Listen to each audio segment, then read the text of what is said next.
대표님 그 첫 번째 질문인데요.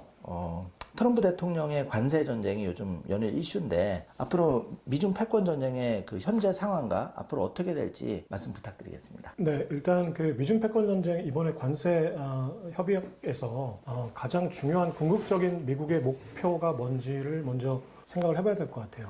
트럼프 행정부의 관세 전쟁의 목적은 달러 약세를 추세로 만들어서 미국의 제조업을 회복시키는 거거든요. 그러니까 그 미국의 제조업을 회복시키겠다는 것은 크게 두 가지 의미가 있어요. 지금 90%의 중산층이 무너져서 미국의 경제 기반이 약화되고 또 그것이 이제 트럼프의 지지 기반이 돼서 대통령이 됐으니까 미국의 중산층들을 살려서 트럼프의 지지 기반을 더 확고하게 하는 게 이제 정치적인 목적이 한 가지가 있고요. 또 하나는 미국은 군사력과 경제력이 패권을 유지해 주는데 제조업이 살지 않으면 미국의 안보 자체가 위험한 상황이에요. 이게 무슨 얘기냐면 미국의 제조업 중에는 전투기를 만드는 제조업도 있을 거 아니에요. 로키드 마틴의 보잉 F-35기를 미국에서 만들었었는데 지금은 모든 제조업체들이 이제 중국으로 가다 보니까 핵심 부품은 물론 아직까지 미국에서 만들 수 있다고 하더라도 나사 하나를 못 만드는 거예요. 그래서 그 도치의 수장인 일론 머스크가 정부 예산을 뜯어보니까 로키드 마틴으로 들어가는 나사 한 세트가 10만 불 정도가 된다고 해요. 그러니까 이게 말이 안 되잖아요. 나사가 뭐 특수학금으로 만들어졌다고 하더라도 나사 몇 개에 10만 불이면 말이 안 되니까.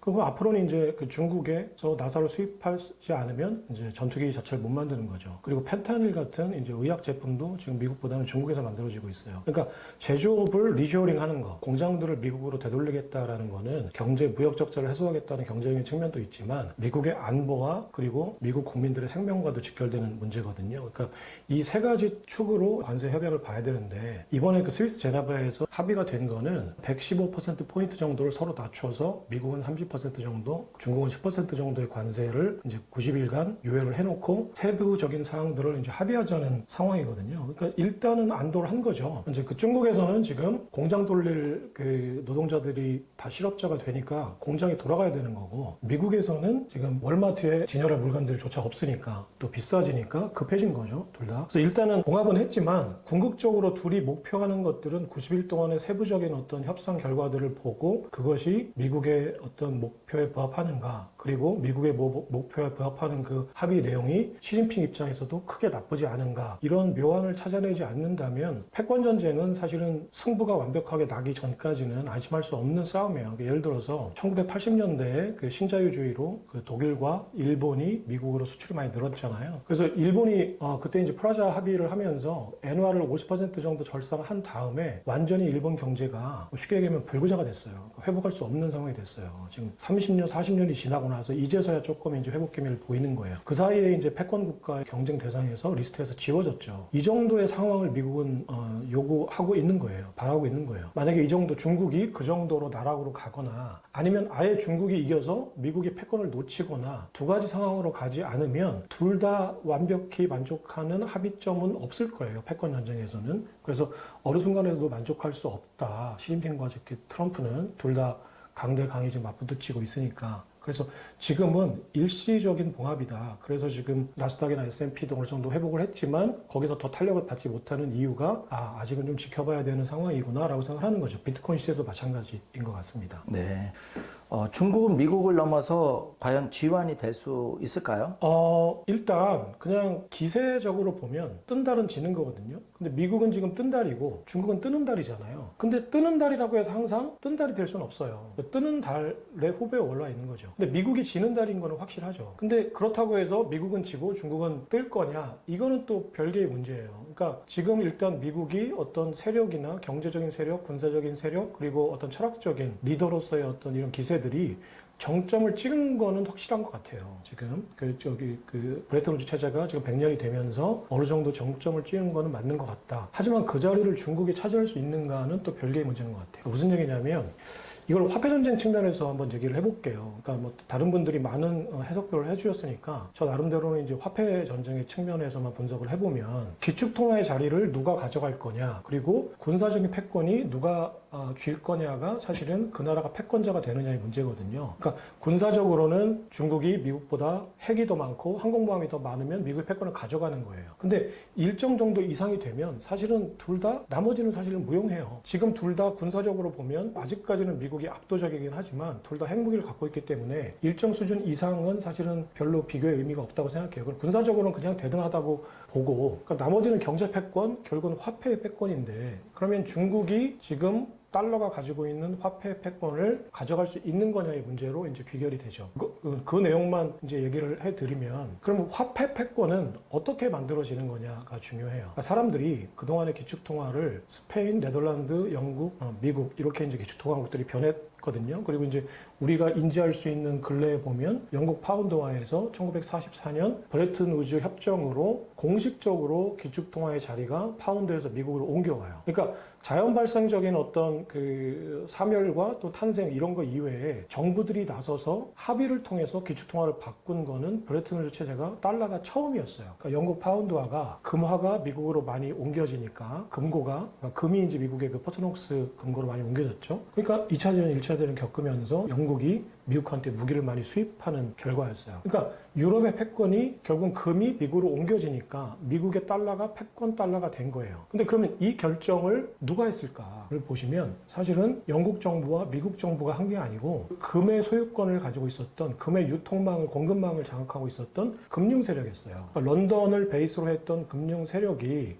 남아프리카 공화국, 러시아, 아프리카 등지에서 금을 채굴해서 영국 왕실 또는 영국 정부에 금을 안정적으로 공급하는 역할을 했어요. 그러면 이들은 금을 정부에 팔아서 수익을 얻었던 금융 세력이에요. 불과 50년 전만 해도 금융 세력은 금의 유통으로 먹고 살았어요. 월가도 마찬가지였고요. 근데 영국 정부가 이 금을 미국으로 다 수입품을 수입하기 위해서, 무기를 수입하기 위해서 금이 다 미국의 근거로 가니까 이 금융 세력들의 선택은 그러면 우리는 이제 앞으로 베이스먼트를, 본거지를 런던에서 월가로 바꾼 거예요. 그게 브레튼 우즈 체제거든요. 이거는 정부가 결정한 게 아니라, 정부가 결정한 것처럼 보이지만 사실은 런던 베이스의 금융 세력들의 선택의 결과였어요. 그러면 이 금융 세력들의 선택이 기축통화국을 결정한다라는 프레임이 유지가 된다면 이 금융 세력들이 달러의 타락, 어떤 선택을 할까를 한번 고민해 보시는 게 좋을 것 같아요. 그럼 이들이 위안화를 선택할 수 있을까라고 보면 그런 선택은 좀 부정적이라고 보여집니다. 왜 그러냐면 결국은 금융 세력들이 선택을 한 거는 그 대상이 되는 그 나라의 왕실, 영국의 왕실 또는 미국의 정부가 일정한 거래를 금융 세력과 했기 때문이에요. 이게 무슨 거래냐면 그동안의 모든 정부는 군사력을 유지하기 위해서 금융 세력으로부터 차입을 하거든요. 빚쟁이가 되는 거예요. 그러면 금융 세력들은 막대한 채권을 가지고 정부와 협상을 하죠. 왜냐하면 정부는 막강한 군사력을 가지고 있기 때문에 사람이 뒷간 들어갈 때 다르고 나올 때 다르잖아요. 그러니까 빚을 얻어서 군사력을 유지할 때는 패권이 유지가 되지만 이 빚을 상환할 때가 되면 아까운 거예요. 상환하기가 싫죠. 그러니까 채권자들을 죽이거나 쫓아내거나 무시하는 경우가 다반사였어요. 이게 스페인에서도 그랬고 네덜란드, 영국에서도 그랬죠. 그래서 만들어진 게 중앙은행이었어요. 그러니까 채권자들이 내가 채권을 유지하면서 죽지 않으려면 이 채권과 정부와의 어떤 딜을 해야 되거든요. 그 딜이 뭐냐면 내가 채무를 탕감해 줄 테니 100년 만기 무이자 채권을 사줄 테니 너는 우리에게 화폐 발행권을 주세요라는 거래를 한 거예요. 그래서 채무를 탕감해 주는 것과 화폐 발행권, 중앙은행 설립에 대한 거래가 그동안의 기축통화를 만들어 왔던 거죠. 근데 그러면 지금 현재 월가를 베이스로 한 금융 세력들이 중국 공산당 시진핑과 거래를 통해서 인민폐, 위안화의 발행권을 취득할 수 있는가, 그리고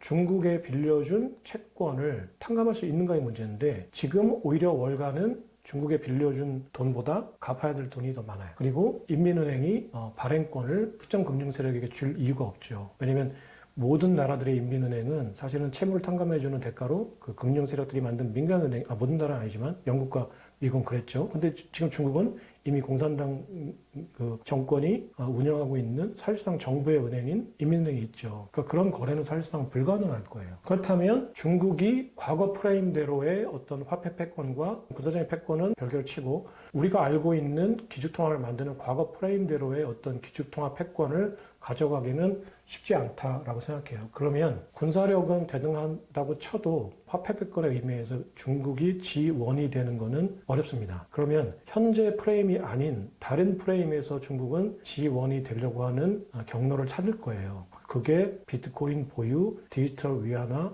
등등의 디지털 화폐 패권입니다. 그래서 디지털 화폐 패권에서 선점을 해서 패권을 잡음으로써 중국은 G1의 국가로 등극하려는 야심찬 미국의 입장에서 보면 음모를 지금 기획하고 있는 거죠. 예, 그러면 그런 의미에서 트럼프 대통령이 처음에는 비트코인에 대해서 부정적이었다가 2기가 시작되면서 비트코인을 전략 자산화하려는 걸 선언을 했는데 트럼프 대통령의 비트코인 그 전략 자산 앞으로 4년간 어떻게 펼쳐질 수 있을까요?